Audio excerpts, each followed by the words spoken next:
نن سهار چې بازار ته را روان شوم نو اراده مې وه چې زه به پیادل ځم د نیمې لارې پورې، ځکه چې زما موټرسایکل چین شلولی او موټرسایکل مې په لاره کې پرېښودی و. بس روډ ته چې څنګه راکوز شوم نو دلته مې یو کلیوال و د هغه سره کېناستم په موټرسایکل، خو پورې دې غرونو ته چې مې وکتل نو ډېره زبردسته ویو یې وه. بس په کوم ځای کې چې مې موټرسایکل پرېښودی و بس هغه ځای کې ترې کوز شوم او بیا مې په خپل موټرسایکل څه لاس ماس ووهو او کېناستم پې او د بازار په طرف روان شوم. بس زما موټرسایکل د پله پورې نو هوټل راته جو نو هوټل مې راویست او بیا سیده لاړم خپل دکان ته، ځکه چې ټایم نن ناوخته شوی و. په دکان کې مې لا کار کو چې عطاالله راغی وی الپورۍ ته ځو، جو بس د هغه سره ډایرک راغلم الپورۍ ته. په الپورۍ کې دلته راغلو سرکاري اسپتال ته او اسپتال ته چې څنګه راغلم نو بهر خو رڼا وه، خو دنده چې لاړ شي بس بیا پکې د سره څوک کینې به نه، مکمل تیاره وه او په دې ما یو ویډیو هم ریکارډ کړې وه او زما هم دقه وس رسېده. بس موږ له هلته و چې د وابړه بجلي راغله نو وروره سمه دمه مسلماني شوه. خو د اول نه تاسو وکتل چې دلته مکمل تیاره وه. دا خو زموږ په تحصیل کې غټ اسپتال دی، په کار ده چې دې له د یو جنریټر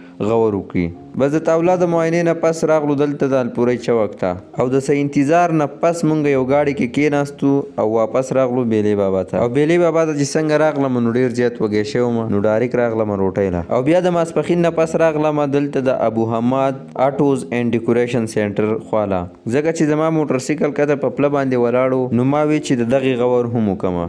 نو بس سبحان مې د ځان سره کو، ما وی راځه زما موټرسایکل چین شلولی دی دا به ماله برابر کی. نو سبحان چې دلته د موټرسایکل اندازې ته وکتل نو سبحان راته وی چې د موټرسایکل چې دی میګنیټ کور هم مات کړی دی او چینج هم یوه نوڼی کړی دی، وی دا د دکان نه بغیر نه سیټ کیږي. نو بس د دغه ځای نه موږ موټرسایکل څه په دیکو را روان کو او دکان ته یې راورسو. دکان کې راله ادریس موټرسایکل جوړ کو او د موټرسایکل دغه میګنیټ کور چې دی دغه یې پالتو کو. د دې نه پس زه بیا راغلم دکان ته او چې څنګه مازدیګر شو جو دکان مې بند کو او عطاالله راته وی چې راځه ځو ډیرۍ ته. نو د دغه ځای نه په ګاډي کې کېناستو او د ډیرۍ په طرف روان شو. ډیرۍ بازار ته چې کله راغلو نو د ټولو ناول خو موږ لاړو د موبایلو دکان ته، ځکه عطاالله راته وی چې زه یو موبایل اخلم.